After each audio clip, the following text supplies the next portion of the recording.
இன்றைக்கி ஒரு சூப்பரான டிப் பார்க்கலாங்களா. என்ன தான் நீங்கள் தண்ணி தொட்டு நீங்கள் கண்ணாடியெல்லாம் க்ளீன் பண்ணாலும் அது இந்த அளவுக்கு க்ளீன் ஆகாது. அது ரொம்ப நாளைக்கு அந்த நீட்டாகவும் இருக்காது. நீங்கள் கையில் தொட்டதுமே ஒரு மாதிரி கராயிரும். ஸோ இந்த மாதிரி ஒரு சின்னதாக ஒரு உருளைக்கிழங்கை வெட்டி இந்த கண்ணாடியில் நல்லா தேய்ச்சிக்கோங்க. அந்த ஃப்ரேமில் இந்த மாதிரி ஃப்ரேமில் ஏதாவது அழுக்கு இருந்தாலும் கிழங்கு வச்சு நல்லா தேய்ச்சி எடுத்துக்கோங்க. நீட்டான காட்டன் க்ளோத்தில் இந்த மாதிரி நல்லா தொடச்சி எடுத்துக்கோங்க. வச்சா மார்க் ஆகும்ல, அந்த மாதிரி ஆகவே ஆகாது. ரொம்ப நாளைக்கு கண்ணாடி ரொம்ப நல்லா பளிச்சுன்னு நீட்டாக இருக்கும்.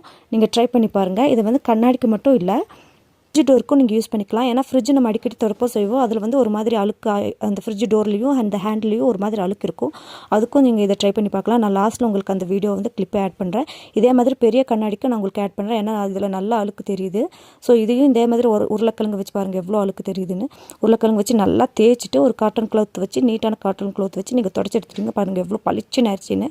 இந்த டிப் உங்களுக்கு பிடிச்சிருந்தா மறக்காமல் நம்ம சேனல் சப்ஸ்கிரைப் பண்ணிவிட்டு வீடியோக்கு லைக் பண்ணிடுங்க. இதேமாரி நிறைய குறிப்புகளுக்கு நம்ம சேனல் போய் செக் பண்ணி பாருங்கள். நிறைய டிப்